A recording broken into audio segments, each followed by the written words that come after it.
You fought in the Clone Wars? Yes, I was once a Jedi Knight, the same as your father.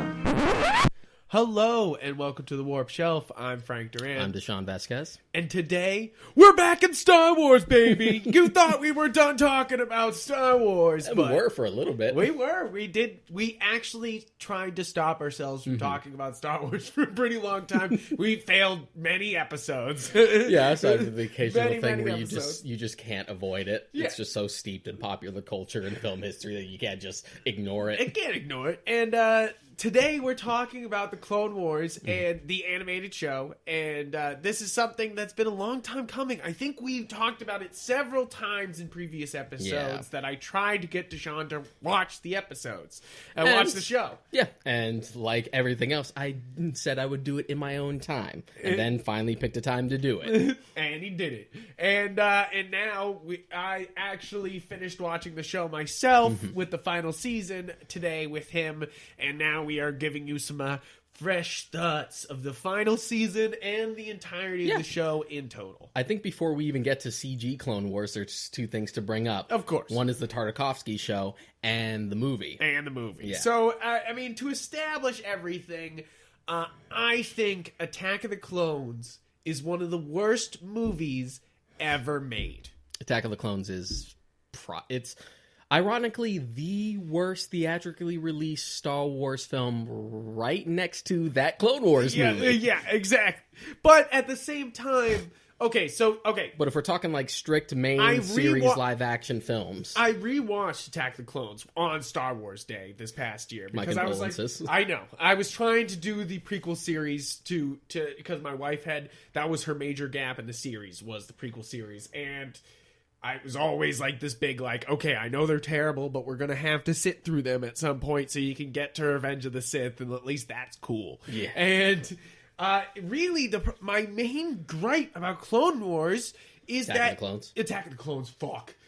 Is that Attack of the Clones is a movie that halts itself constantly. It's like, hey, check out this cool thing. Nope, we're going back to something boring. Oh, look at this cool thing. Back to something boring. Even more of a culprit than Phantom Menace, which is obvious that at least when they stop the plot to they at least go meet Anakin. Like, at least that's interesting, you know? Here, they stop the plot and they're like, we're gonna have awkward banter where people can't act, and Natalie Portman and Hayden Christensen are just gonna be really awkward together. Like, it's gonna be the worst romantic subplot you've ever seen in a major blockbuster. And I will give credit to the movie. The last 30 minutes is pretty epic, and as a kid I loved it, you know, like I thought that was really cool ending. Even as a kid though, I thought the first most of the movie was garbage. Being a kid who liked the prequels growing up, even as a kid I wasn't crazy about Attack of the Clones.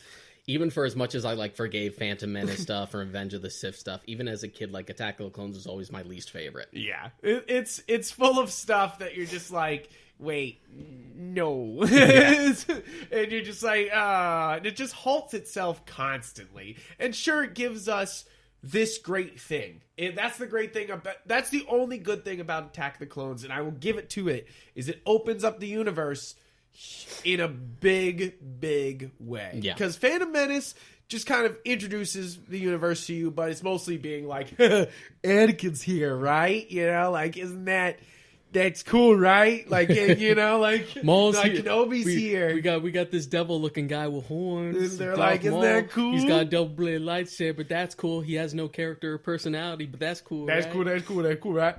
And Attack of the Clones, at least when it finally gets down to it, opens up at least the Clone Wars, which was hinted at in the original series, you know, which was, you know, it's something that before this came out, fans were just like, what is the Clone Wars? What happens? What does that mean? It's interesting to go back to old EU stuff that predated episode 2, the way expanded universe stuff would sort of interpret maybe what happened with the Clone Wars. They would never deep dive into it, but maybe they would hint at something.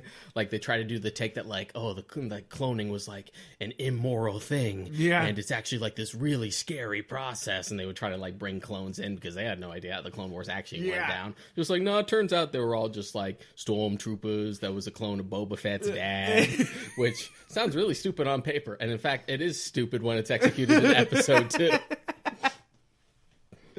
Okay, but then you have to go into the actual... I gotta say, one of the best pieces of Star Wars material ever put out is the Gendry Tartakovsky. Did I say You had that it right? almost right. I'm almost right. You missed the K, Tartakovsky. Damn it. I am so bad. I'm sorry, everybody.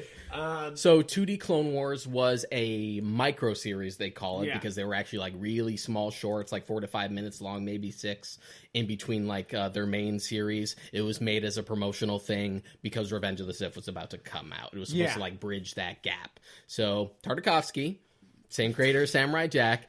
You can tell when you watch it. Yeah, see last episode. And you could tell because there's like Samurai Jack isms all over this micro series. And it was really fun and really cool. And one of the things that not necessarily like put me off of Clone Wars, but kind of made me sad, is I always wanted that to turn into like a full-on series as opposed to what it was.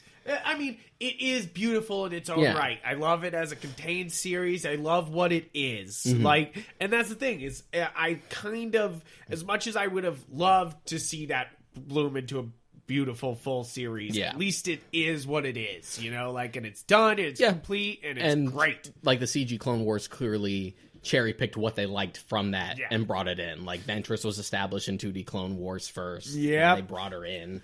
Which like, she's such like a Samurai Jack villain, you know? That's why I love it. You know? Yeah, she's got like no eyes and stuff. And she's like... she's like a lot more colder. It's still Cree Summer voicing her. Yeah. But she's like very snake-like and much more evil. She sounds like this throughout 2D Clone Wars. I am Sith. It's just funny in retrospect when you like compare that to the way they execute her in the 3D show. Exactly. But it's just it's so awesome. The action there is incredible. Like, I mean, everyone will bring up the Mace Windu episode because it is so he's like iconic. Killing an entire army of droids on his own. He loses his lightsaber, so he starts punching droids instead. He's just wicked overpowered. And that's the thing. They were always like short burst little micro episodes, but they were just filled to the brim with just nonstop adrenaline, which kind of makes them kind of tiring to watch when you watch them all in one go. You're like, because it's like 2 hours of just straight just boo, boo,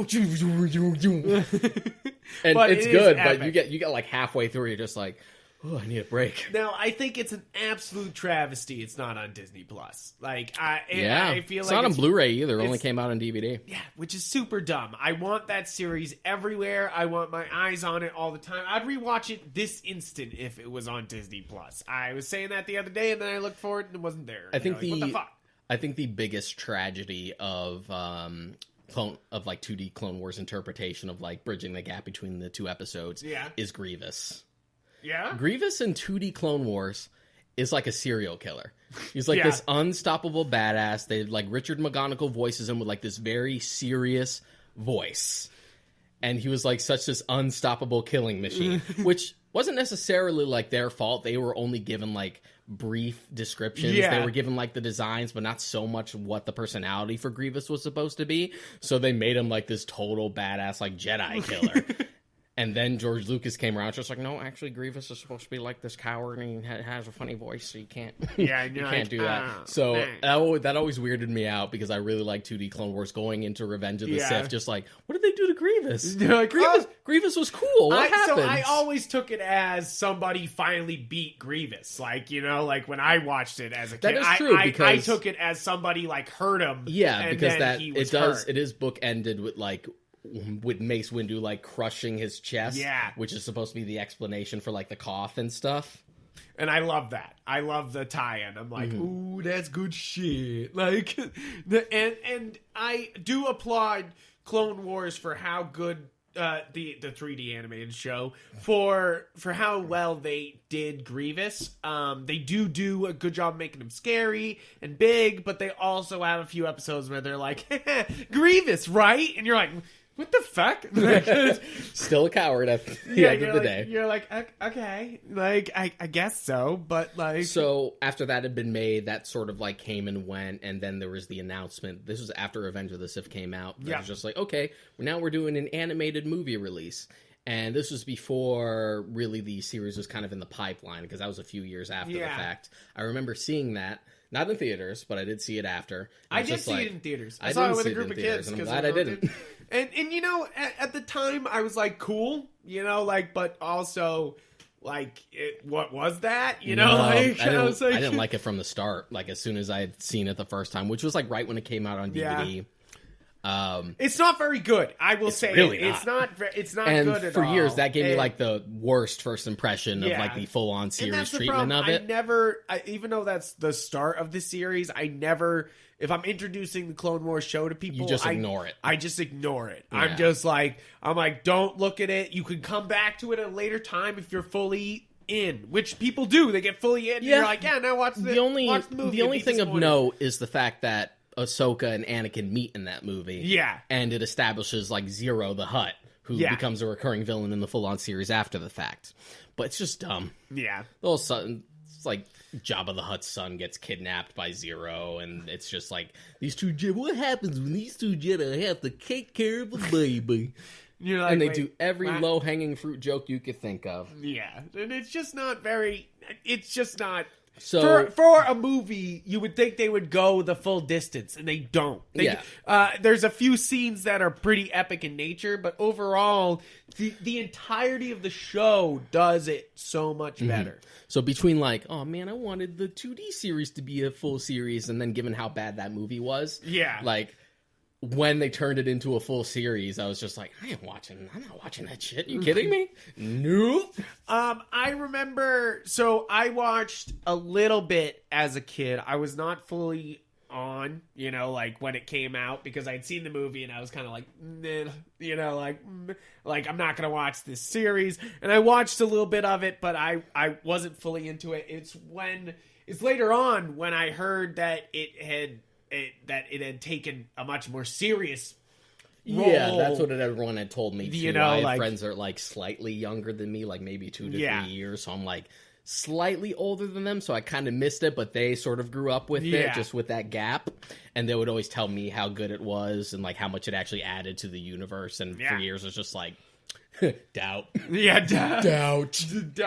I mean, I was also in that same class for years. I definitely found it definitely turned around before you. I was definitely like, okay, like I want an animated show and I want some motherfucking Star Wars in my life. And I had heard that it actually improves the prequel series, and that's the main goal of this show. I feel like always improve it. I don't think that was anything I was totally skeptical on. Yeah, because to me, it's just like, well, anything can improve on the prequels. You get like a group of talented writers tackling the same era, and you're gonna output something better. Something than way better. Actually got. And I really do think that this show goes from being in its first season kind of like a blundering, like, oh, what are we doing here, to being like, which I like the first season. There is some good episodes. Yeah, the first season's not bad, but that's definitely them like testing the waters. Yeah. It's an anthology series from beginning to end, but that was really straight up anthology of just like, it was just like, here we go, episodic like adventures. Even down to like Jeff Bennett as the narrator, where he's like emulating that like old timey serial type of voice. I love that. I think that's one of my favorite part of the series is them doing those intros and things. Like I hate like that they asked me to skip it. like old radio broadcasts. Right, it's so good. It's so spot on. It gives the right air to this that you are watching this old, like, you know, war film, you know? Exactly. And that's exactly what it turns into is that we go from being like we have these Star Wars characters, what do we do? And to being like, okay, let's dig into what the Clone Wars is really about. And Deshaun, you've said it best, so I'll let you say it. What is the Clone Wars? What's it deep down? What's deep down? I mean, it does fill in sort of that gap left by George Lucas for making, like, shitty movies. Yes, of course. And it does sort of validate the prequels, albeit retroactively, and it is, like, revisionist history. Yes. But in that sense, it's Which still... we have a whole episode about. Yeah, and in that sense, it still adds a lot to the universe. But I do have my qualms, Yes. given the series. But you had a great description of the show. Like Clone Wars, also Clone Wars? Yes. Yeah. So Clone Wars can be like an exploration of individuality and what it means to be like a person or a creature bred for the sole purpose of war. And in that sense, what makes us any different from the actual machines that we fight? Are we a machine in and of ourselves? Sometimes Clone Wars is like that. And other times it's Jar Jar did it dumb. Or R2 did a funny without a door. It's like, I love this show, and that's exactly it. Is I love this show, and I will say, other than the other Clone Wars show, it is some of the best Star Wars that ever warred or starred ever. Like, I will say that unabashed, that this is some of the best shit that has ever been put out of Star Wars. If you are a fan of Mandalorian, do yourself the favor and start watching this show, because this there's a 1-to-1 progression pretty much as soon as like Dave Filoni was brought on. Right. They're just like, here we go, and he had made a name for himself already with a bunch of animated shows, but he was specifically hired for Clone Wars, for CG Clone Wars, because of his work on Avatar: The Last Airbender. And you gotta love that. You, as I'm sure everyone is doing, they're watching they're watching Avatar: The Last Airbender on Netflix right now. Every one of you is probably watching it right now. I'm watching it on Blu-ray. So am I. I own it. But you love to see why they brought him on to Clone Wars and what he brings to the table. You know, he brought such drama and such universe to the Avatar: The Last Airbender. Yeah, not only was he brought on just because George Lucas saw like his talent on other series, but he also became sort of like Lucas's protege from that point forward. It's just like, well, if you're going to head up the series, like, I'm going to give you all I know and I'm going to oversee it, which has honestly always been the best position for Lucas to be in. That's producer. how the original trilogy worked. The only one he had sole creative control over was A New Hope, and that was pretty much saved by the editors. Yeah. After that, like, he would come in, he'd have the basic framework for the story, he would know what to keep the universe consistent, but there were actually people to tell him, no, that's a stupid idea, and leave it to someone who can actually write. Yes, exactly. That's, I mean, and sure, that the same problem could happen to other directors. Speaking of J.J. Abrams, basically, people can be handed the keys to Star Wars and do many great things and travesties to this universe. That's obvious. Yeah, what comes from the Clone Wars and other things, even to a lesser extent, like Return of the Jedi. Yeah, the movie that Lucas had the least amount of creative control over was Empire. Yeah. Because he was just like, as soon as he brought Irvin Kershner on, he's just like, this is your movie, here's the basic framework, it's still your movie. Yeah. Richard Marquand for Return of the Jedi more or less was like, I'm just going to do what the producer says. Yeah, I'm going to do whatever and to be honest, it kind of shows in Return of the Jedi. Yeah. Much as I love Return of the Jedi. It's got its flaws. Yeah. But same thing could be said for Rise, is that, like, you know. Oh, yeah, like, there are plenty of parallels there. Is tons of parallels there, is that they basically were like, oh, we're going to give you your movie back, JJ, but we're going to hold all the strings. And you're like, oh. Like, I'm not saying release a JJ cut of Rise of Skywalker, because fuck them. I mean, you got it. Yeah, you got it. You got exactly what that company boy did, you know? Like, yeah, and that's, he's a committee man. Yeah, he's a committee man. Like, and I'm not saying that's a bad thing, because the man turned around the Star Trek universe by committee. Abrams is a very talented technical filmmaker. Yeah. But he's good at one thing. And that's being like, here's a question. Here's a really good question. He's really good at emulating stuff you already love. And that's been a thing that's been stringent throughout his entire career. Yeah. It's that mystery box mentality that even he himself admits to. He loves titillating you with ideas. What about the answers to those ideas? Don't worry about it. Don't worry about it. But the ideas. The ideas. I know you could go back to our earlier episodes and be like, oh, Frank was really into Rise of Skywalker. And now, like, after settling on it a little more, I just think that JJ, he doesn't know how to stick a landing. Mm-hmm. You know, like this is not the answers to his questions originally, and you can tell they're not. And then that's the problem, is the whole movie's just spending time being like, should we answer JJ's questions? Should we finish this trilogy? No, what are we up to? What we should do is just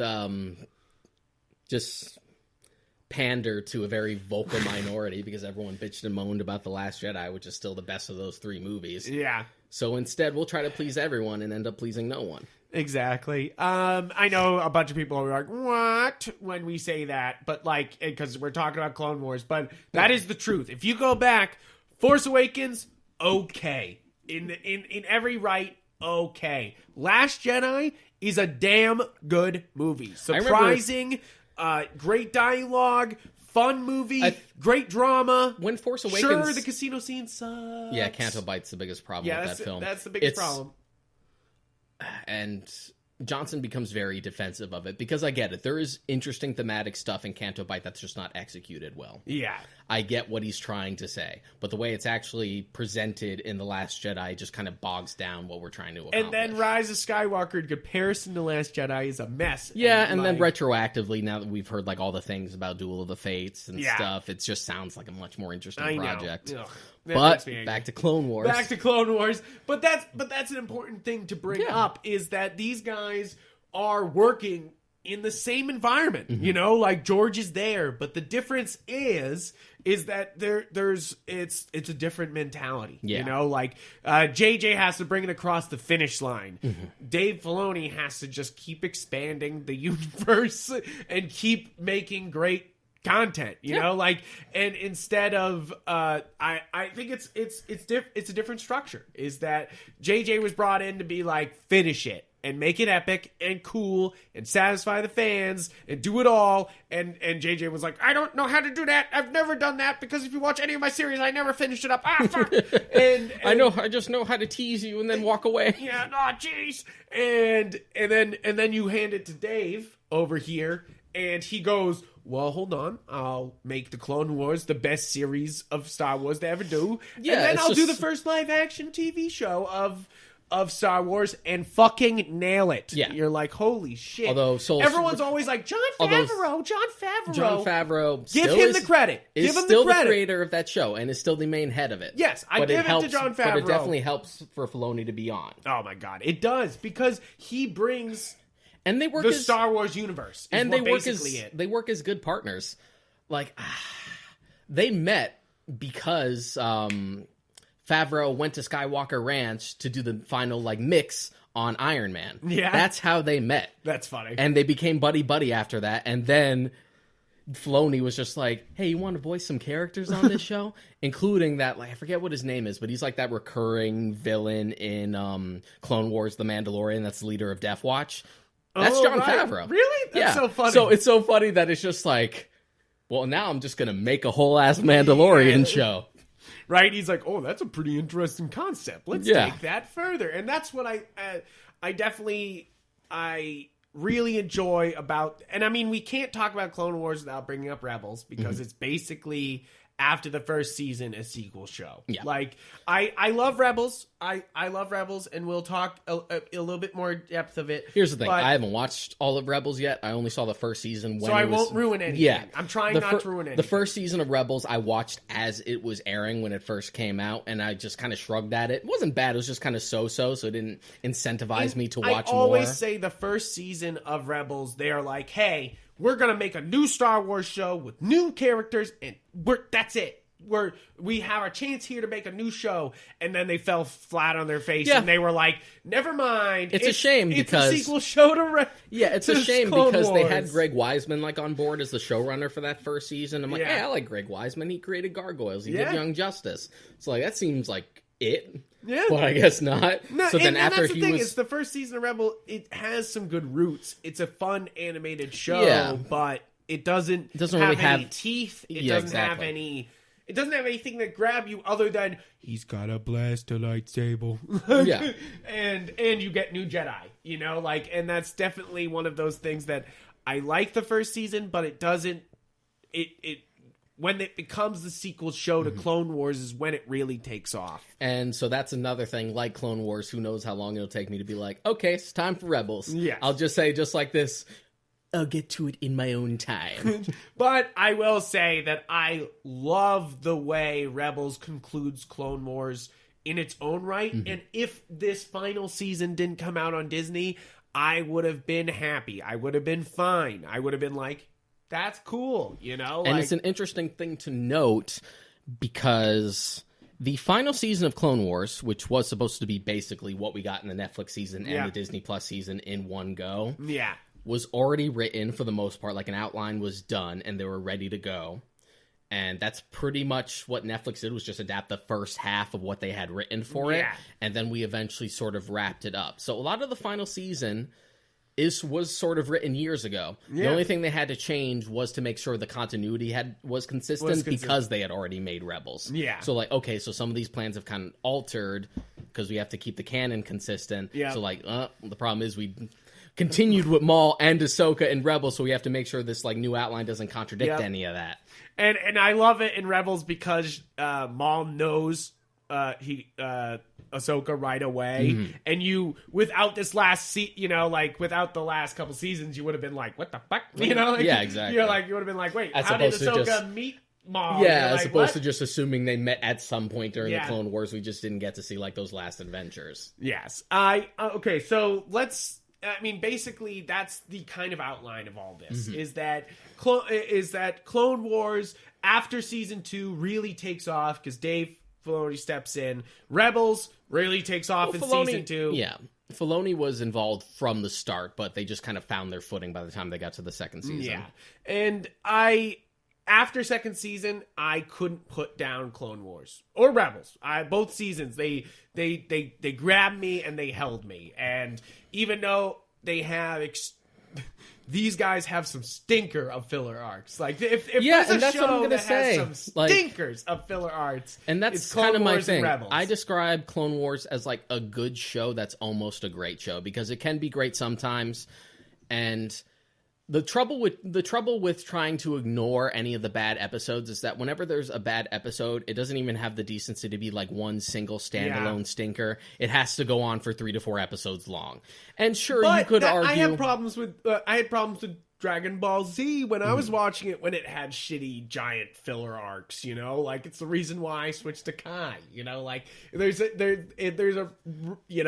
sometimes filler arcs just suck, you know, like, and definitely shows used to be more prone to shitty filler arcs, and that's the reason why it's wild we even have them in Clone Wars. Is you're like, why are we holding back the plot here? Like, what do we do? Like, what are you trying to pad out? Like, why are we trying to pad out a season here? You know, like, I just don't understand. It's agitating, and Dragon Ball had its own circumstances surrounding why it pads itself out so much.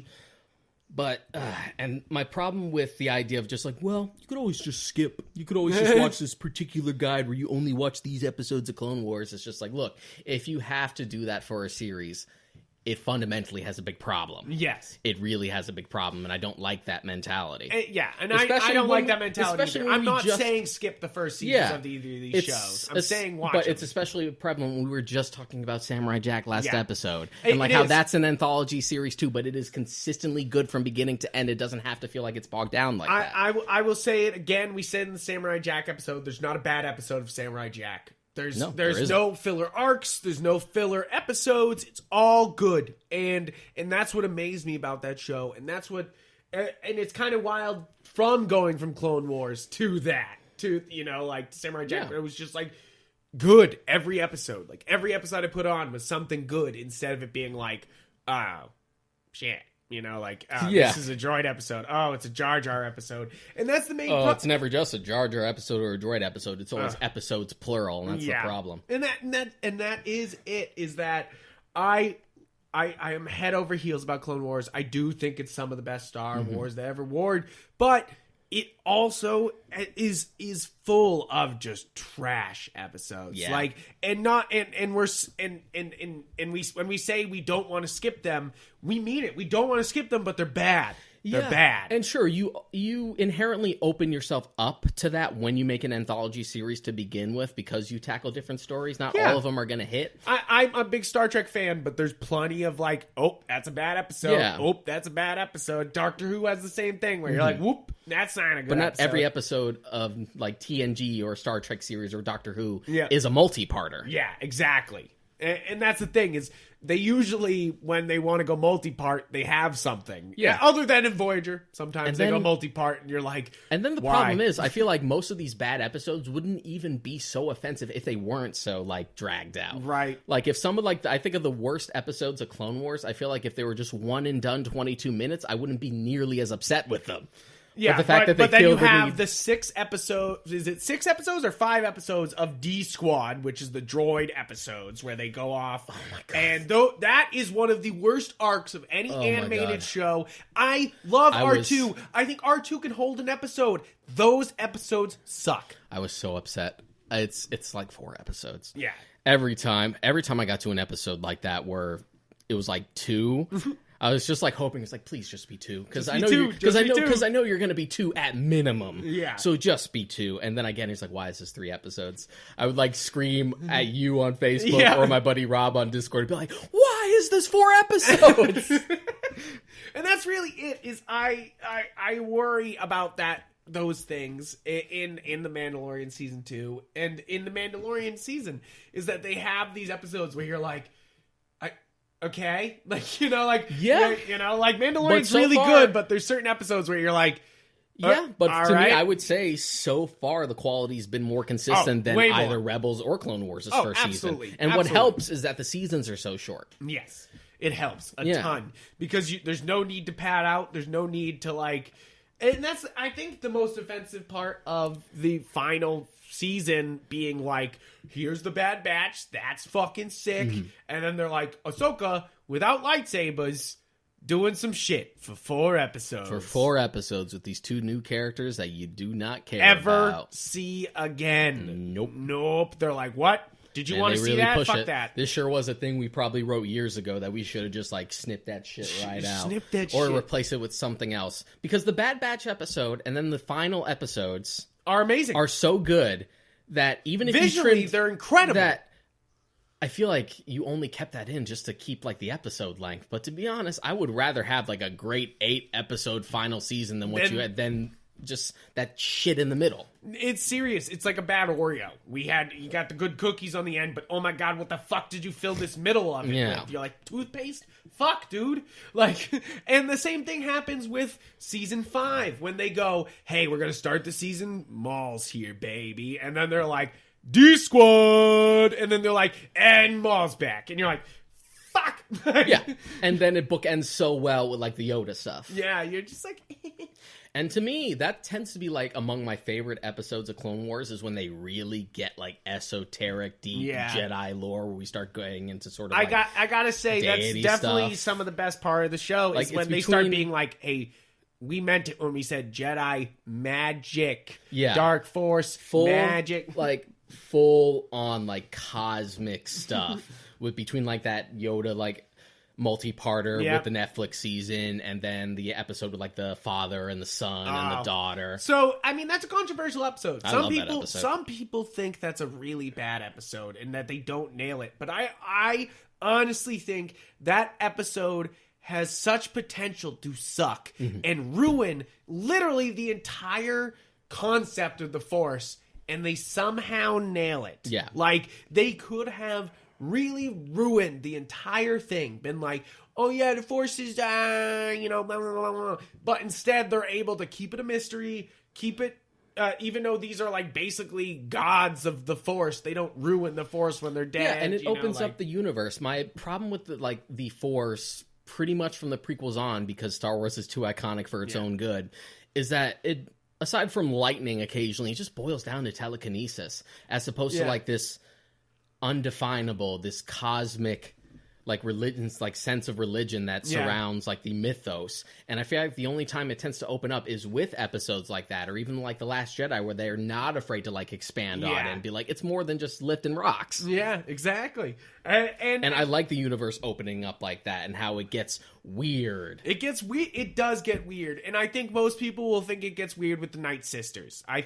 But I also think that might be one of the best additions to the Star Wars universe this show brings. And what I like about it is that it makes a clear distinction, almost in the same way, like we were speaking about Dragon Ball earlier. There's like a distinction between ki versus magic. Like they're two separate things. And it's sort of the same thing there. Yeah. Where like Dooku, despite being a Sith, is even just like, oh, this Night Sister shit. I don't know he's like, fuck that shit. About that, like real magic, and how like the leader of the Night Sister says, like, this isn't the Force. This is something different, something a little more sinister.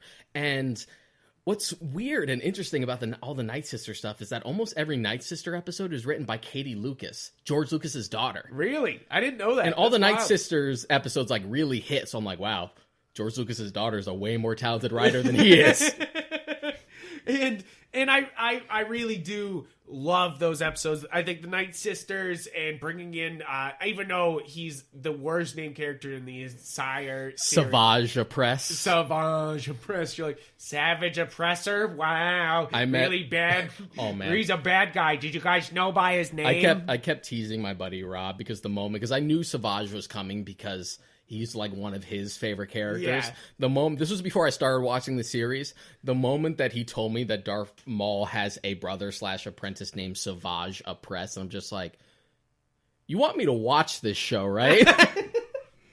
But it does fly. To be fair, it is really cool to see Maul actually have an apprentice that's his race, you know, like, and it's cool, you know, like it's like, sort of a weird thing where they were kind of testing the waters. He's dumb, but how did this parallel to Dragon Ball again? Yes, it's a weird thing where they felt like they wanted to test the waters with a real sort of Maul-like character, but they were kind of afraid to do Maul. But then they were just like, let's just fucking bring Maul back. Yeah, they were like, why not? It kind of reminds me of Dragon Ball Super, where they do the Kale stuff. They're just like, what if we do a Broly-like character? But, we can't really do Broly. And then they ended up just fucking doing Broly. Like, we're going to do Broly. Yeah, I would say that's exactly it. It's weird. They're kind of like scared. They seem scared to do it, and then they're like, nah, why not? We'll just do it. I feel like it's the same thing with the Palpatine stuff. They were almost scared to bring in Palpatine for a while, and then they were like, no. Like, here he comes. And you're like, fuck yeah. Like, and that, I mean, that's, I think, one of the great things about this show is that if you're a big lightsaber fan, if you're a big, like, wow, all I love about Star Wars is when they swing the lightsabers. I love me those glow sticks. I like them glow sticks. This show is for you. It's like, it just fucking sends all the lightsaber action all the time, constantly, you know, like, and it never holds back. And even Ventress is extremely well animated in her, like, her style. Everybody's the dual got a wielding and fantastic stuff. style. Like, they definitely start to nail it more like season 2 onward, because there was still plenty of lightsaber action in the first season.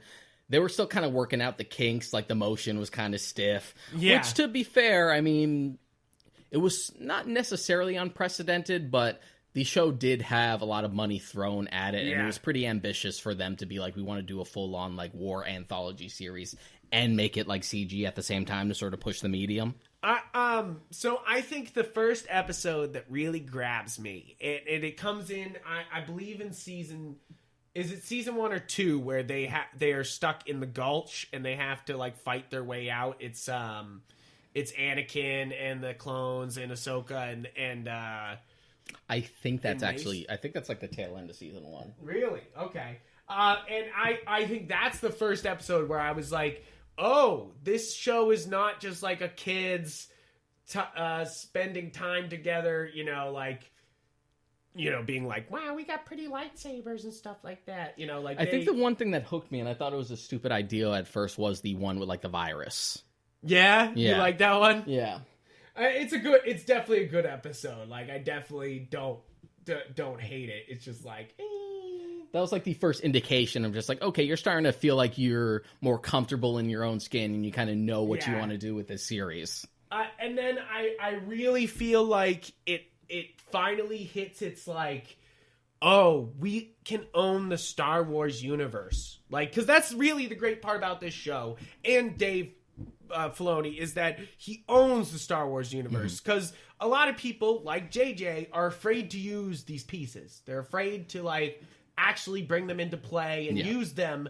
And I feel like Dave finally takes his first step to being like, I can use whatever character I want, whenever I want. I don't give a fuck. I'm the leader of the Star Wars universe right now, is the Boba Fett episodes. The minute Boba Fett is brought in, it's when Dave Filoni's like, ha ha ha ha, I have all the power. You know, it's such a good episode because that was one of the dumbest aspects of Attack of the Clones that we shoehorned Boba Fett's father in, and of course he's the source of all the clones because we got to like pander to Boba Fett fans because Boba Fett was a nothing character, but everyone loved his design, so we got to retroactively think he's the coolest. Right? You're like, we got to make him very important. Like, but then to have like this whole episode where like Boba infiltrates a group of like other young clones, and his sole purpose for being there is that he just spends the entire time trying to kill Mace Windu because Windu killed his dad. Just like, this is some good shit. I remember I was watching that episode and messaging you. It's just like, dude, this Boba Fett episode is hitting different. It's hitting different.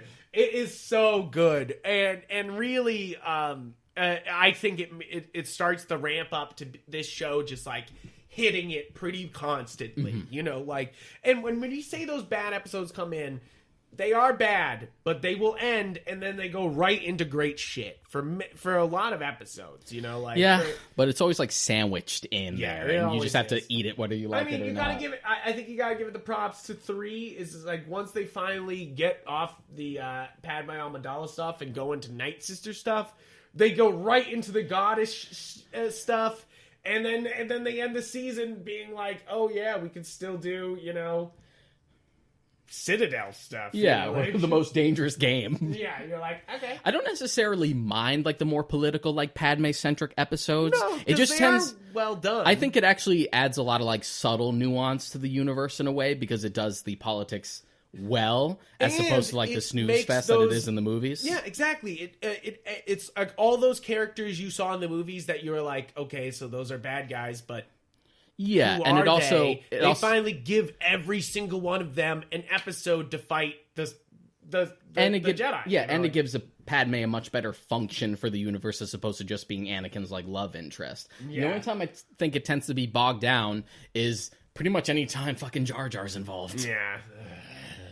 There's just no guys. There's just no reason. Just no reason. You can redeem a lot of characters. There's no reason to try to redeem Jar Jar. I don't have like the same like vitriolic like hate or loathing of Jar Jar that a lot of people do when Phantom Menace came out. I just kind of shrugged at him as a kid, and now I find him annoying, but I get over it.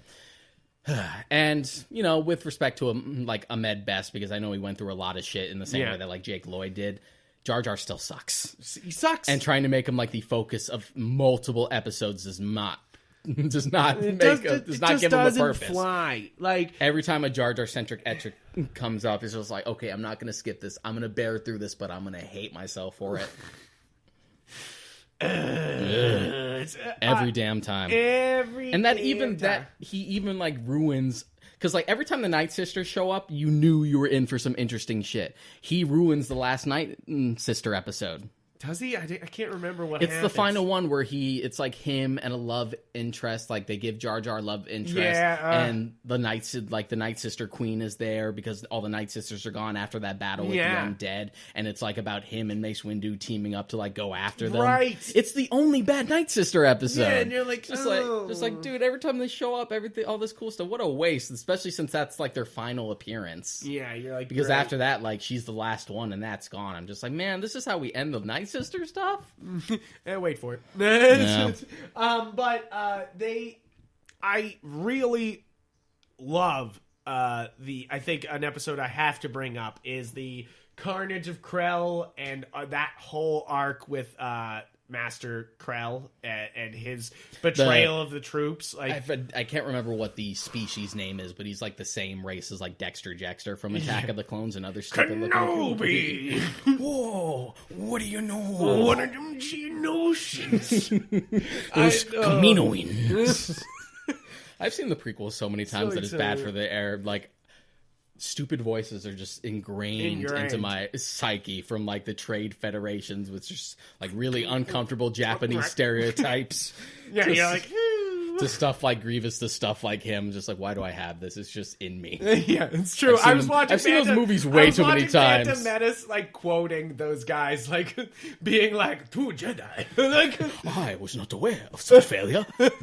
I just like, no need to report that to him until we have something to report. You're just like, oh, it's like, oh, you're like, George, you're making me uncomfortable, but it's stuck in my head. You smashed up my butt in the last race. It took a long time to fix it.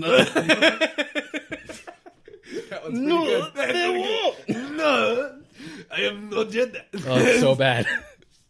Oh man, fuck. But yeah, I liked the cross stuff.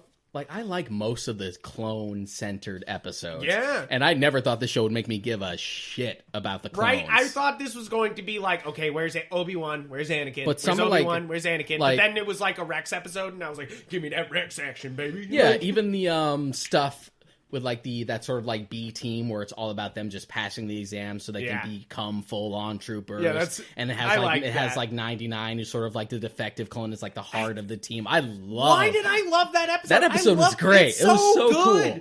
I was like, oh, great, a filler clone episode. And then I was like, damn, I love this episode. Fuck, I love this episode. Love the dimension that this show gives the clones. Yeah. And it's so, like, simple strides. Because, you have the advantage of it being a series, so you have more time to spend with them. Exactly. But even little stuff, like, right off the bat, I love the fact, I'm like, oh, wow, all these clones look the same. So the way they personalize themselves and feel like individuals is they exhibit different personalities, but they do stuff like they dye their hair, they have different haircuts, they get tattoos. It's like, ooh. It's a way to make, like, individualize themselves even though they're all the same person, basically. I love that shit. I think they do such a great job at being like, here's Rex, here's Cody, here's all, like, those characters you love, and then still being like, but then there's also Fives, Echo, like, and they start dropping these other characters and you care. And it makes it more inherently tragic because not only does it make you feel bad for them because they're kind of disposable in the actual movies, but the fact that like, Revenge of the Sith is coming and Order 66 is going to go down and they ultimately betray the Jedi. And that just, there's always that thought in the back of your head that just like, this is really engaging and it's all just going to end badly. It's that sense of tragedy that is coming at some point. And that's that's the best part of Revenge of the Sith is the whole, like, impending doom, that Darth Vader's coming and this is all gonna go fucking bad. And I feel like they do such a good job of doing that. And it's so funny because the first, like you say, first season Anakin's like, hi, I'm a nice guy, like, everyone should be charmed by me. Yeah. And then the rest of the season is like, giant red flag. My God. First season Anakin felt like a completely different character. Because, you can make the joke. It's just like, well, he's going to feel like a completely different character if he's not nothing but insufferable. Yeah. But it's just one of those things where it's just like, Anakin is not charming. Why is he charming? He's just like this. He's a rebel. He's okay. A rebel. It's fine. But then, like, season 2 onward, they really tune in. It's just like, no, this dude has issues. He's really prone to, like, violent outbursts, and he's a problem. This guy is a problem, and no one seems to want to bring it up, that Anakin's a problem.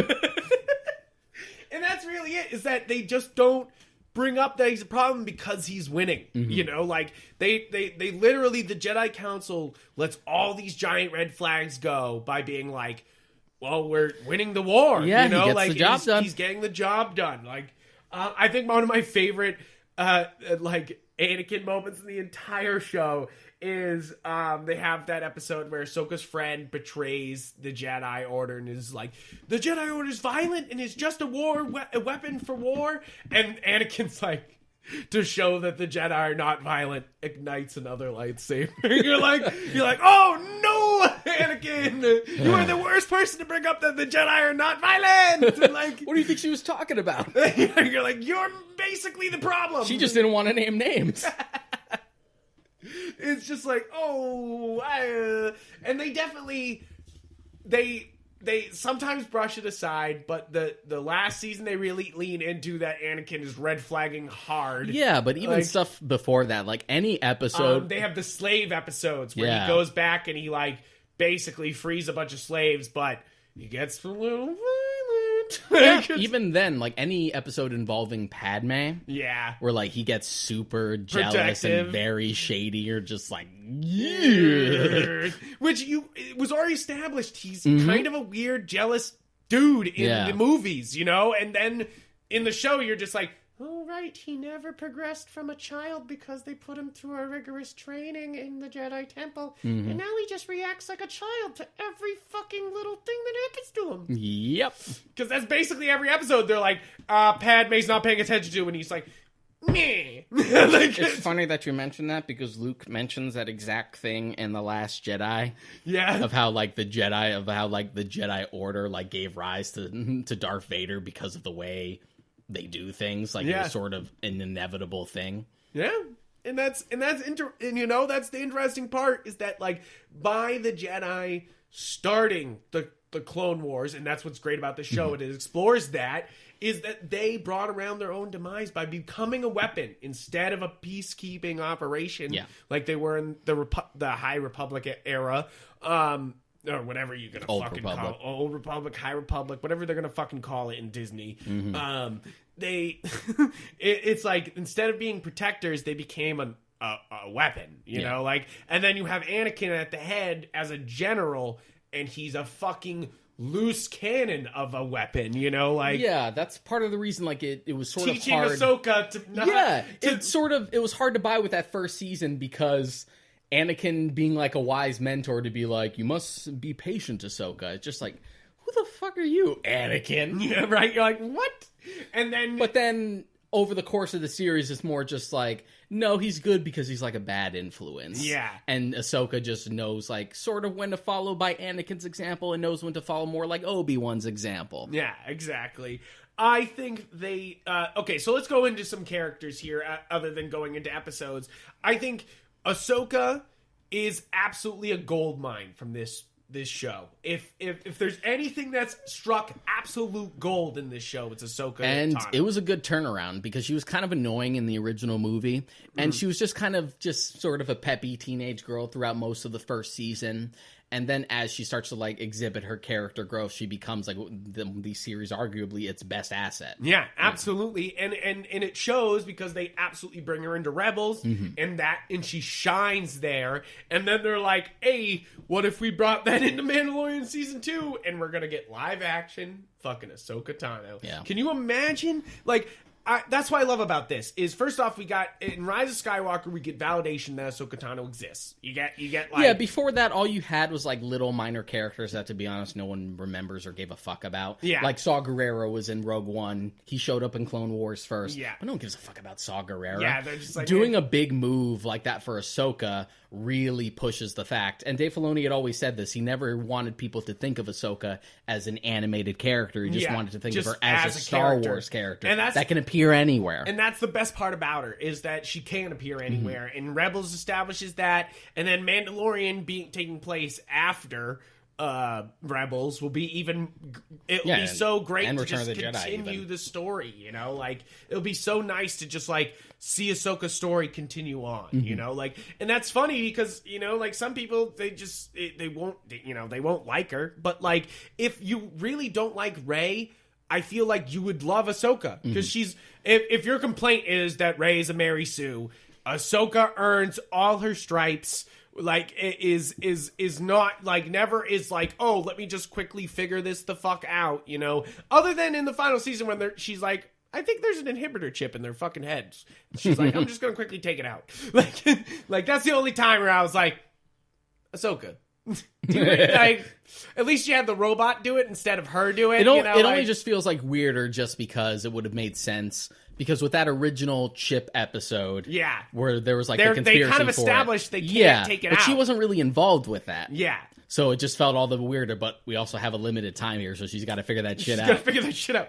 I really do love it's funny because this show could have been super disjointed by being on so many different networks, on so many different things. Because it starts on Cartoon Network. We start on Cartoon Network. Yeah. We go to Netflix, and we have a season in Netflix, and then Disney was like, "No, we're taking that shit back." Yeah, it must have felt real annoying. And it makes me glad I didn't watch this as it was airing. The fact that it's just like, it's canceled, but Netflix is going to finish it. Yeah. Except they're not, because they're just going to use like the first half of the outline for the season. Yeah, and then like, it's like, okay, so it's canceled again. And then Disney Plus comes on and it's like Rebels. It's like, well, I guess it's cool that like the Clone Wars stuff gets resolved in Rebels, but it would have been nice if the show actually ended, and then we actually finally get it ended. Actually, just like all this back and forth. So we already talked about Rex and Cody and all the clones and everything, and we're talking a little bit about Anakin being there's such a red flag, and they do such a good job. I think voice acting wise on him, I think they do and it feels like a smooth transition. That's the best part about this show, is it always feels like such a smooth transition from live action movies, which is weird because Matt Lanter doesn't really sound anything like Hayden Christensen, but it's one of those things where like it same evokes... thing with Obi-Wan, is he doesn't exactly sound like Ewan, but it works. The cool thing about James Arnold Taylor's voice for Obi-Wan, and he said this, is that he wanted to, instead of just do an Ewan McGregor impression, try to find a balance between Ewan McGregor and Alec Guinness. Yeah, and he does. He wanted to be like the middle ground between those two, and that's basically what that voice is. Yeah, and it works. He was also Obi-Wan in 2D Clone Wars, so it was smart that they brought him over. Yeah, same thing with Corey Burton, and he's Kenobi in Rebels. Yeah, so. Same thing with Corey Burton voicing Dooku in that, and Kree Summer voicing Ventress. They did bring over voice actors. Yeah, and I fucking love that. And I love that Mandalorian's going to do the same thing. Yeah. I mean, they're going to take. Other than Ahsoka Tano, they're gonna make her Rosario Dawson. What's her name from Mandalore is going to be in the show. I forget her name. I know what you're talking about. The redheaded one who is Sabine's sister. Satine's sister. So that brings us right into Obi-Wan, right? When we bring up Satine, because you can't bring up Satine without Obi-Wan. So this show, again, brings up something that could have been stupid. Mm-hmm. Could have been like exactly like the Force God episodes, is that it could have really fell on its faces. Like really could have just fucking blown up if they weren't better. And the thing is, they stick the landing. They introduce a love interest of Obi-Wan's without going too far. And make it tragic, and it makes you realize that the Clone Wars show is as much as it's about Anakin and seeing him kind of transition into this darker thing, and Ahsoka try to like stop Anakin from transitioning, it's really a show about Obi-Wan and what happens to a man who's trying to hold the whole fucking universe together. Yeah, and like stuff as simple as like being forced into celibacy. Like, stuff that would have come off as super cheesy, because just the idea of an Obi-Wan love interest on paper just sounds so dumb. But just the idea that just, like, they both care for each other, but Obi-Wan is dedicated to the Jedi Order, so he never would. But he said, if you would have asked, I would have, like, back when he was still, like, a Padawan. And just that inherently tragic thing of, like, well, Satine's not going to make it out of this show. She's just dead girl walking, so there's that. But it also elevates Obi-Wan, because when you really think about it, the stuff that Obi-Wan has been through over the course of his life, and yet the fact that he's like such like the ultimate like epitome of what a Jedi is supposed to be, just inherently altruistic, like always better, like always be the better man in spite of everything that he's been through. I would say the only guys that really like stuck the landing of sticking true to what the true Jedi orders were is Yoda and Obi-Wan, because even Mace goes too far by trying to take down the Senator. As much as he was a real threat, that steps the bounds of what they're all supposed to be doing. Yeah, and even Luke like has his own failings, which is like the point of his arc in The Last Jedi. Exactly. So it's just one of those things where it just elevates him, and it just makes him feel all the more fleshed out.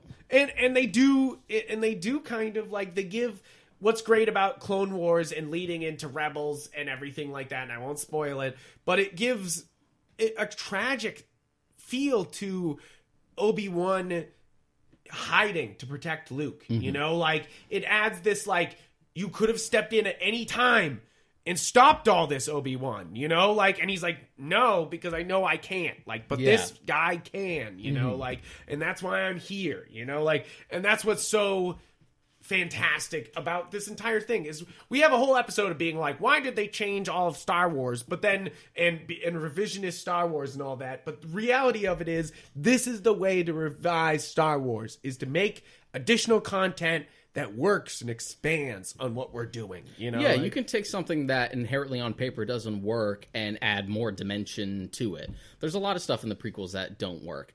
Like, it was always cool as an idea for, like, just as an example, Yoda to whip out a lightsaber in Attack of the Clones and start jumping around like a little jumping bean. The thing that always sort of bothered me about that, though, is that the way I had always interpreted both Yoda and Palpatine, given the original trilogy, is that they were so inundated with the Force that they were above things like lightsabers. But given that the prequels already did that, and we've already let that genie out of the bottle, might as well take that and do something with it. So, I will keep going down the characters thing. I think the other big thing this series does is bring Maul back. And not in a little way, in like the biggest way possible. And if you're a Maul fan, if you were a kid and you were like, hey, Maul's pretty fucking cool, I like that. That last scene in episode 1 was pretty fucking cool. I wonder what he's doing. Isn't that the only thing that people talk about? Yeah, that's the only thing. That's the only good thing about that. I mean, but that fight at the end, though. If you wanted anything more from Darth Maul, and then you thought Han Solo sucked, but you were like, but there was Maul, watch this fucking show. I say this to everybody. If you want the best Maul content that ever was, this is it. I mean, the only reason Maul is in Solo is because of the way he's executed in Clone Wars. Exactly.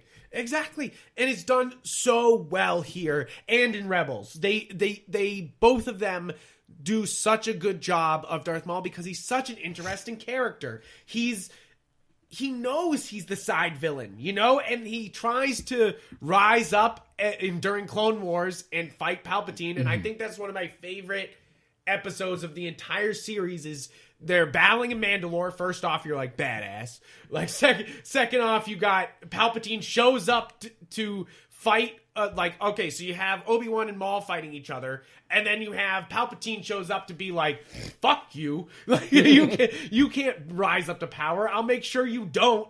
And then he absolutely goes...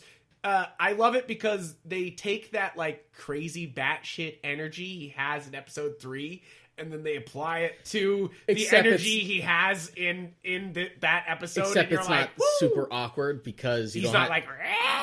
Well, not only that, but also like the choreography in episode 3 whenever Palpatine's not CG is just super flipping. Awkward because it's like Ian McDiarmid being like whipping around the prop and it looks super awkward, especially with like when they cut to close-ups and he's just like, I'm so old, I can't do it. Like Dooku had the same problem. That's why most of the time it was actually a stuntman doing the fights and they just put like the CG. It just like superimpose his head on it, Which, you know, Christopher Lee's used to that shit. And that's another thing that they do is sort of, I wouldn't say they flesh out Dooku, but given the fact that he has such a presence in the show, he's just a lot more fun to watch. Yes, because absolutely. it's not necessarily that you like really delve into like his history or anything. Which I feel like is a sort of a missed opportunity. Yeah, like, but they could have at least had a like... What? Because they do bring him up in that. Remember in the Netflix season, they're like, "What if Dooku was a good guy in this episode?" You know, like it's like, the same thing where like he also sees that like Qui-Gon is still alive and stuff like that. You could have went into more of like what type of man Dooku was before he like turned into a Sith. Exactly, because they just constantly are like, "He was a good man, yes," and you're just like, "So can we see that?" Like, It's one of those things where, like, he still works in the way that he functions as just, like, the recurring big bad, especially since Palpatine's, like, constantly in the shadows. He's more or less the antagonist for most of the show. He's pulling the strings on Ventress for a little bit, and he's pulling the strings on Grievous for a bit. You know, like, he's the big bad. And then once Ventress and Maul and Savage fight Dooku, it's kind of over for Dooku. Dooku kind of like hides away for the rest of the show, you know? Like, he's just kind of like, okay, not doing that no more, not fighting those fuckers. Yeah, Like, it's sort of that inherent thing. He's like, well, you know, he's like dead man walking as soon as we get to the Sith stuff. And I imagine it was also there to sort of keep the continuity consistent, because we had talked about, like, if Anakin and Grievous ever meet on the show, then it inherently contradicts the fact that they first met in Revenge of the Sith. So thankfully they don't ever do that. And then even the fact that when they meet, it's just like, my powers have doubled since the last time we met, Count, implying that they haven't fought since like episode 2. Yeah. But they fight a bunch in the Clone Wars. It's like, yeah, but if we just have Dooku go away for a while, it makes it feel like they haven't seen each other for a bit. And I really do think that they do a good job with Dooku, but they kind of, once they have Maul, they go, well, we don't need Dooku anymore. Like, they're like kind of like, meh. And even the last season's like that, where they're just like, we won't even bring in Grievous. We got fucking Maul. What the fuck? Yeah, like, I mean, the problem with that is that it was so close to Revenge of the Sith that you can't do Grievous, because he has to be on that ship. Has to be present for Revenge of the Sith. What little we do see of Grievous in the final season, which is just like one shot, he got a nice glow up. Yeah, like they made like the eyes more like sunken in and more detailed. It looks really good. He looked really good for like that one shot. One shot they have. Sort of a shame, because he already looked good throughout like the series, but they made him look very authentic to the way he looks in Sith. Yeah, absolutely. I really do. I love what they do with so many of these characters. I think they do such a good job. I do think that there's some that they just leave behind. That they're just kind of like, they're like, here, we'll bring them in one time, and then just never gonna do it again. You mean like the Zillo Beast? Well, yes. Look, I love that Kaiju 2-parter, because it's just like, what if we just? I just feel like all the writers like just got up out of bed. They like have their writers' room meeting. It's like, all right, let's come up with a roadmap for this season. And then someone's just like, what if we did a Godzilla movie? Yeah, they were like, what if we did a Godzilla movie? It's just like, what do you mean? Just like, let's just do like a Godzilla episode in the show. It's like, what do you mean? Let's just literally just do a Godzilla episode. Just like, okay, all right, let's do it. And it's super fun, but they sort of wink of just like, Emperor, you want to clone the Zillo Beast? Yeah. And even when I saw that episode, I'm just like, they're not going to pay that off. They're not going to pay that off. This is the exact type of episode that they'll leave the door open, but they probably won't actually pay off. Yeah. Which would have been fun in the final season if, like, as a final move to fight off one, to beat a droid army on a planet, like, they break out a Zillo Beast. Let it That's loose. all you have to do to be like, wasn't that fun? You know, like, wasn't that cool? Like, here you go. Like... but I really do give it to this show. This is some of the best Star Wars, you know, like it expands on the universe. It gives us great battle sequences. It delves deep, you know, like, and it's not afraid to attack, concepts in the Star Wars universe. Like, it's not afraid to innovate and actually try to evolve the franchise, something that we seem to have lost outside of just like series themselves, and then we try to do in the movies and bitch about it. Yeah, exactly. And I point to Ahsoka leaving council. Not only does it open, not only is it an easy like shorthand to be like, this is why she wasn't in Revenge of the Sith, but it also like adds dimension to be like, no, the Jedi Order is inherently flawed. Yeah. They ultimately do the good thing, but no, they weren't wrong when they said, like, the Jedi have, like, completely lost their way. Exactly. And I really do, as much as the Netflix season kind of plays around a little bit in season 5, I really do appreciate it. You know, like, it is, I mean, season 6 is the Netflix season. It is really solid, but they give you the Yoda shit, and then you at least have... Yeah, it's solid for what it is, and then it becomes like something amazing with that Yoda stuff. Yeah, I love those episodes in particular. As a fan who had not jumped to, because we didn't know when I started watching the show, I didn't know final season was going to happen on Disney Plus. There was rumors, of course, but watching that final season, I was kind of like, "That's a cool way to end it," but that's not Order 66, guys. You know, like I was like. Where the fuck is Order 66? You know, like, just give me every Jedi running away at Order 66. And sure, they don't give exactly that, but I really do enjoy what they give. I think it's better off at the fact that it's played entirely from Ahsoka's point of view. Yeah. that makes it more interesting, because you could argue we already kind of summed up, like, we know the Jedi are going to die. We had that montage in Revenge of the Sith already. It's true. As much as it would be cool to, like, flesh that out and actually have it from that, like, ground level point of view, I think it was ultimately better that it was entirely from Ahsoka's POV. Yeah, I do too. And it made it more tragic that way. It does, because it's like she's not even there, you know, to watch all this happen, and she just thinks everyone's dead. You know, like, she's just like, whoops. And but I think the final season, like, thank God it finally came around, they put it on Disney Plus. It's great. It's so good.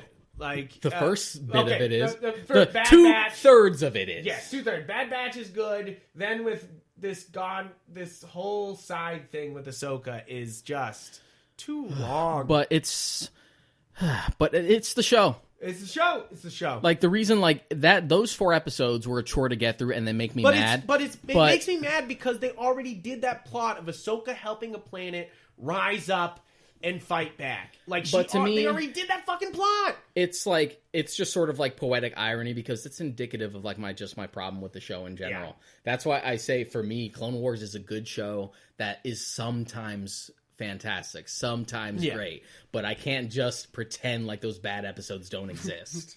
It's true. It's definitely true. And I feel like Rebels has the same problems. They'll be like, wow, what a great episode. And then they're like, and it's a Chopper episode. And you're like, no, wait, no. Like, as much as I like Chopper, I think he's really fucking funny that they constantly are just like, hey, it's Dave Filoni just acting out robot noises. For the first season, like, I was just kind of like back and forth as to whether I thought he was annoying or not.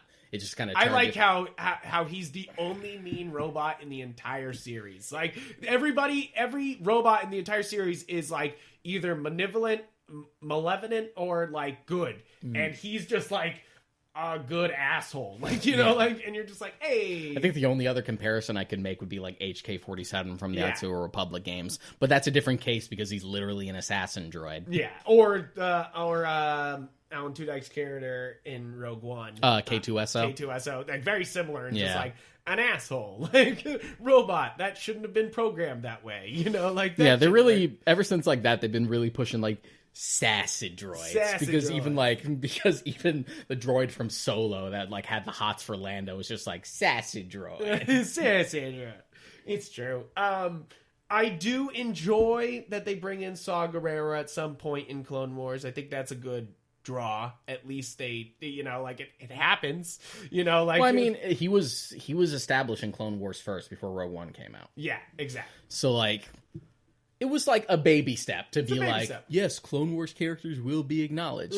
Even though like the difference between like Saw, the way he's portrayed in Clone Wars versus Rogue One feels like a completely different character. And I do know that Rebels helps bridge that because I know Saw's in that. Yeah. So it's a better middle ground to make it feel like they're both the same character. Yep, they definitely, they like. But again, it's like a step in the right direction. But more so with Ahsoka being in Mandalorian Season 2, that's much more of the right direction. Yeah, it's just like, this is all Star Wars, and this is the new canon. Yeah, exactly. Yeah. And that's the way you have to handle it, or it's just going to be fucking weird. And I like that it cherry picks stuff from the EU. And even Rebels does that when they like brought Thrawn in. Yeah. Like, believe me, I grew up reading the Thrawn trilogy. Yeah. And that's kind of the thing I'm like looking forward to the most when I eventually watch Rebels. Just like, he's badass. I'm fucking here for Thrawn. Yeah, he's fucking badass. I loved reading the Thrawn trilogy back in the day. That was like one of the few really good things about the EU, because the EU is a mess. It is. But it's got fun stuff. It's the best way to do it. Is just the cherry pick. Yes, exactly. Be like, oh, basically Darth Plagueis and Thrawn stuff? Yeah. And then you're like, good stuff. Got it. Get rid of everything else. Everything else. We'll find a place for it. I'm just joking. I like the, what's the one? The Glove of Vader that I have. I got. Oh, yeah. I remember that. That one's a fun one. Yeah. There's a lot of EU stuff that I used to enjoy. There's a bit of that in Rise of Skywalker, come to think of it. More so in that plot, like bringing back Palpatine and stuff and the clone stuff. Yeah. Yeah. So I think it's important to talk about that. They were saying that they might want to do more Clone Wars after this. And I think, no, this is it. Done. There's a ton more animated shows you can do. I got 2 gold ideas for you. Here, you want to hear? I should make one podcast. We should just like pitch all our fucking stupid ideas. But okay, I got one animated show. First, Obi-Wan, young Anakin in Padawan training, animated show. Done. Mm-hmm. I read those books as a kid. I don't know if you did, where they had a whole series where it was just Master Obi-Wan and Padawan Anakin, and he was it was like 13 or 14 like year old kid instead, and it was a whole series. And as a kid, I was head over heels about it because they, of course, were always alluding that Anakin was a little bit darker, and that was always fun. But like, it was more the fun of being like, you get to see these two actually out doing adventures together. First off, that would be genius idea. Do it. Second, if you want to be like, nah, no more prequel stuff, go to the original trilogy and just have Vader with the 501. Like, that would bridge this show because the end shot is Vader walking around with the 501. Just fucking do it. Just bridge them. Just being like, and now our show is going to be Vader with the 501. I'm of two minds about that just because I feel like Vader works best when you use him in small doses. And yes, of course. I don't think he should be the main character. And there already tends to be like Vader fatigue with me as much as I enjoy when he does show up. Like I loved his function in like Rogue One. Yeah. That he was like in there a bit, and you have like the great hallway scene.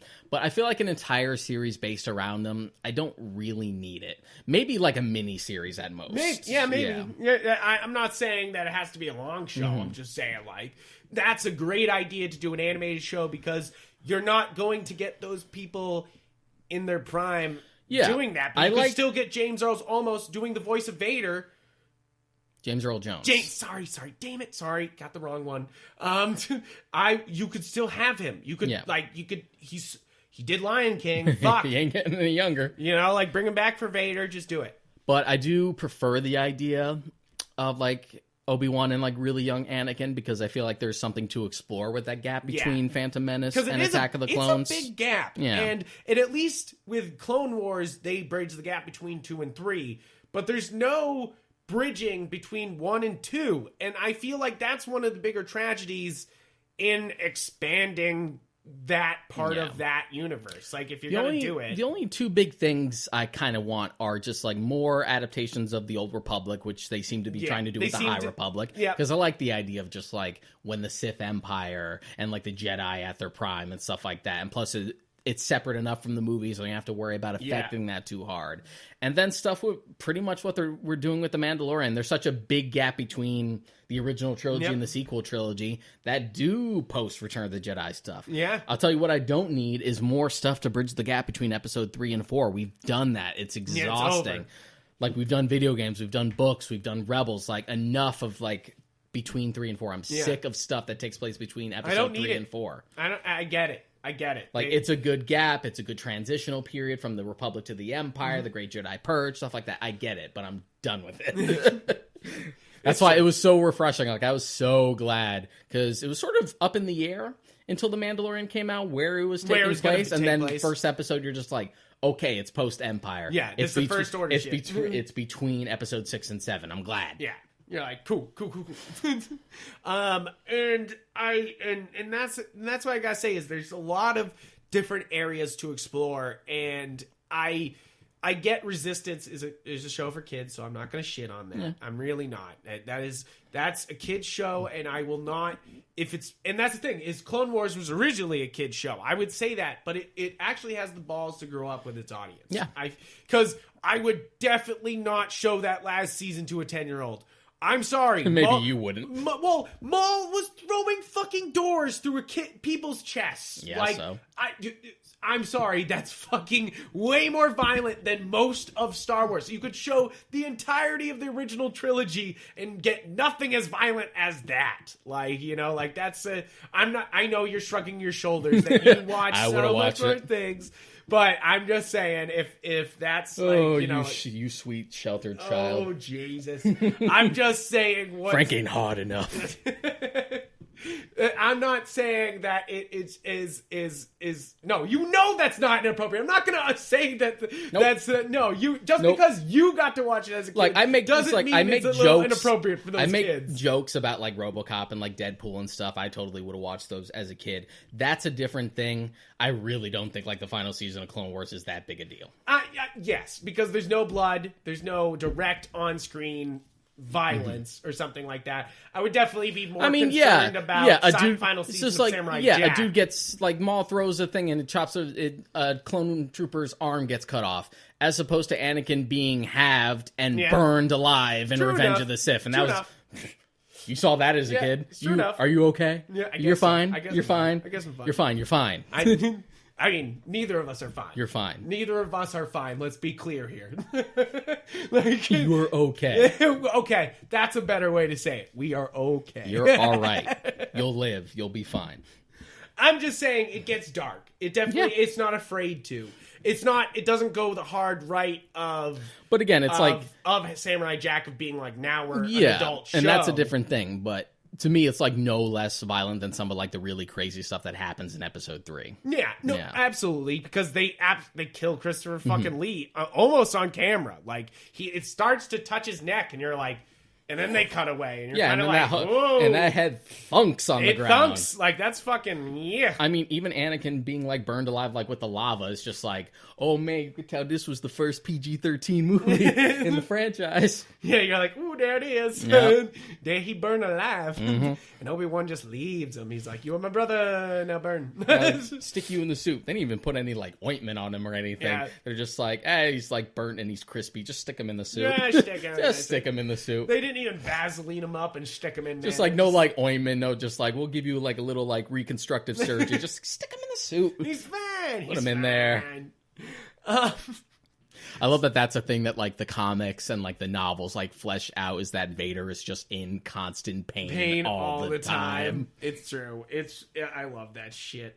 I mean, is there any other episodes you want to bring up specifically?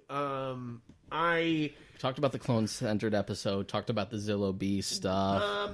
Is the Wookiee training thing? Is that in Clone Wars or is that in Rebels? The Wookiee training thing. Like they training the Padawans. Oh, the youngling one. I like that episode a lot. I like that episode a lot. Where they go to like find their kyber crystal and they have to like. They have to overcome. They have to overcome. Anakin and Obi-Wan they have to overcome like their greatest like flaw about themselves in order to earn their crystal and become like selfless. That episode was dope. That episode's dope. Yeah. You're just like, oh, you're like you think for a moment you're like, oh, youngling episode, like, oh no, and then it starts and you're like, ooh. I think the stupid R2 episode with the droids and like the little commander is like right after that, because I remember the Padawan episode being good, and then I remember something really bad right after that like made me so angry. You're just like, no. I'm pretty sure that's like right after that like Padawan episode. Yeah. Yep. You're right. I believe you are correct. I do hate D Squad episode. That's just bad shit. It's bad. That's just bad shit. That's a character we haven't brought up though, come to think of it, because he's in like that multi-party youngling episode, is Hondo. Okay, I mean, I love Jim Cummings already. Yeah, exactly. A lot of people hate Hondo. I like Hondo. I love Hondo. I think Hondo's great. I love how sleazy he's. So Star Wars. He's just like a sleazy arms runner. What's funny about Hondo is that I remember him from Rebels. Yeah. And the interesting thing about him in Clone Wars versus him in Rebels is that he's kind of like a has-been by the time we get to Rebels, like How the Mighty Have Fallen. So to see him actually be sort of intimidating when he wants to be, and be like, no, this is a legitimate pirate. Like, he does some dirty stuff. He has killed people. Sometimes you should take him more seriously than you do, to like sort of like just a has-been, just a washed up, just like sort of smuggler in Rebels is funny.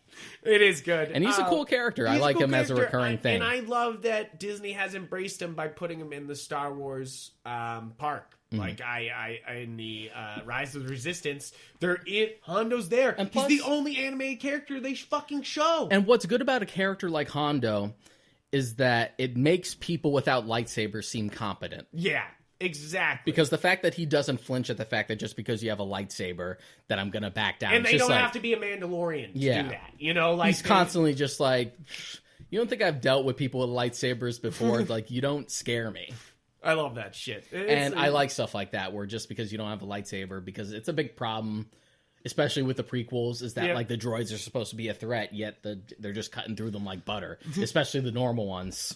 Yeah, it's true. And even in the show, they do that. Yeah. They're just like, there's only 1,000 of them over there, Anakin says in the last season. And you're like, Yep, Anakin. Yeah, Yep. but at least you have like the destroyers and like the Yeah. super battle droids and the vulture droids to be Exactly. like, okay, some of these droids can actually be a threat. Exactly, and you have the elite droids they introduced that have they like bounce around and shit like that. Those are pretty fucking cool.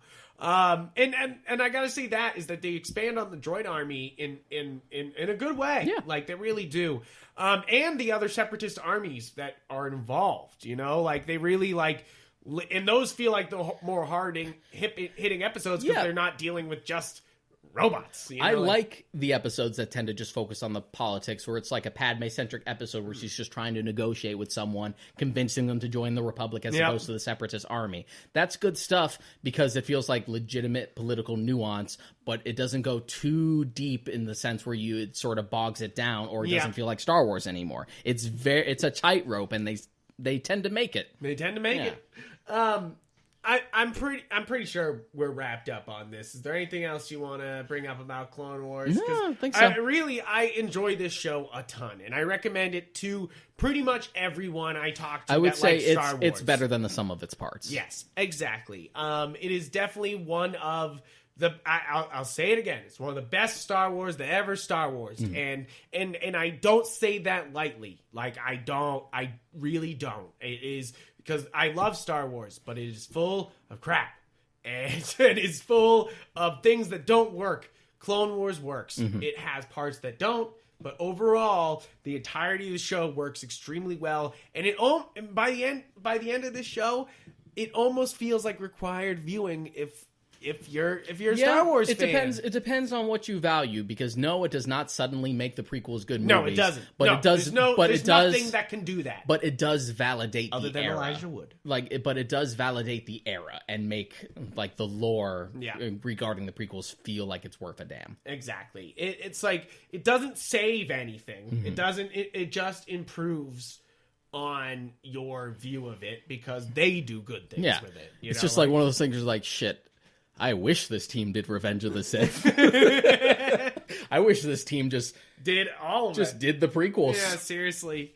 It's like we wouldn't have. I don't think we would have gotten the Naboo stuff if they had realized that the Clone Wars was actually the real plot of all this. You know, like I don't think most of Episode 1 would have happened if we didn't have to. They were like, we're going to try to introduce Padme. You know, instead of like they could have just done a much better start of the Clone Wars. You know, like Phantom Menace sticks out like a sore thumb because even though Episode 2 is worse, Phantom Menace just has, aside from like a few things, nothing to really do with anything. It's like anything that like Phantom Menace establishes, you can it, just establish in a different way. Exactly. When you rewatch Episode 1, it has the same problems as Episode 2. It starts and stops. It's like, they're like, here's Qui-Gon and Obi-Wan on a ship fighting droids. Fucking sick. And then they're like, and now he's with Jar Jar. And you're like, you're all of a sudden sitting there being like, when's this Jar Jar gonna go away? And then the movie, it's just like, it keeps doing that. The entire movie is like, cool, stop. Cool, stop. Like, and even with they're like, oh, we introduced Anakin, and then they're like, boring, pod racing, and then they're like, boring. I was going to bring up pod racing because I should have brought up that for a show idea. Remember when I told you that they should just straight up just do a pod racing series? Oh, man, like a Redline? Yeah, like a whole circuit where you just travel to different planets for different courses and stuff. That would be the best prequel-like show. That would have been a more appropriate use of the Kessel Run as opposed to what we did in Solo. Yeah, exactly. And I really do... I think that's a great idea. Yeah. I think that would be a way to not have a no Jedi show that fucking works. But that's the advantage of Star Wars, is that, sometimes it's too iconic for its own good, so it's really afraid to innovate, especially in the movies, and then when we do, you bitch about it. But it's also one of those things where, like, it's gotten big enough that if you don't like one aspect of Star Wars, there's going to be an aspect you do. Yeah. You can be someone who's mostly just into the Clone Wars. You could be someone like me growing up who's mostly just into, like, Old Republic stuff. Yeah. Via the games and the comics and the books. Or you could be like me, who likes most of it. It's like, I was always a big original trilogy fan, and then the prequels, I was just like... But it's just one of those things where, like, rule of averages, there's so much Star Wars content, and yes, we will eventually get another movie trilogy. Yeah. Will it fall into like the same traps as like the other two did? Who knows? But believe me, it ain't going anywhere. No, it ain't going anywhere. You can't cry. You can't cry foul and say that Star Wars is dead when it's like it never goes away. Yeah, and it's blooming. I feel like we, as much as you can be like, Disney just wants to put out Star Wars content every year. You're like, yeah, but that's also how we expand this, you know, like we could take this in an actual direction instead of being like more Luke stuff. Like, and if you're one of those people who really only cares about the movies and just want that to be like the sole focus and source of quality, then fine. Not everyone is gonna want to like deep dive into the lore and all the expanded universe stuff and the comics and the shows. It's not gonna be for everyone. But if you, I just had another animated idea. Sorry, What? to interrupt. They should bring Mark Hamill back to voice animated Luke Skywalker teaching in his revitalized temple. Ooh. And then you end the show with Ben burning the temple. we did that before. That sounds fucking in the I was about to say we did that before in the EU, and I love like Star Wars Jedi Academy for that because you play as like a student of Luke's Jedi Academy and it's dope. But that's the thing, like you're always going to have that. You have the advantage of it being an inherent tragedy like Clone Wars because you know these are just dead kids walking. You have some dramatic tension already, you know, like all these characters are going to be dead, you know, like you're kind of like, ooh, like, and it would be a great way to continue to branch past the universe, introduce some characters that survive Ben Kenobi's thing or, you know, something like that, you know, like there's obvious ways to take this, and I don't think there's any reason to go back to Clone Wars. I think there's so much more you can do because this is great. I love this. I recommend this to everybody. But move away, do some other stuff, like do some other things. There's plenty of ideas. Plenty of ideas. So, guys, thank you so much for listening to our Clone Wars episode. Again, we'll try not to talk about Star Wars for we'll take a long break until I slowly get through Rebels, and then we come back to talk about that. And then by then, there'll probably be like Mando season 2 and stuff like that. We'll do all that. But thank you guys, and remember to follow us on Twitter where you can talk to us. We'd love to talk to you about all these things. I'm Yep Frank on there. I'm Mod Kareka. And we are on GalaxyGeek.com. You can check out all our reviews on there and all other episodes. We're also on every podcast platform you can think of. We're on YouTube also. Anywhere you want to listen to this podcast, we're pretty much there. Yeah, and sometimes we usually like post stuff that we're watching, and we like hint at the fact that we'll probably do an episode about it. Exactly. So it also gives you, a little leaning into what may be coming for the show. Exactly. So please support the show so we can continue to bring you more episodes. And thank you guys, and have a great week. See you next time. Adios.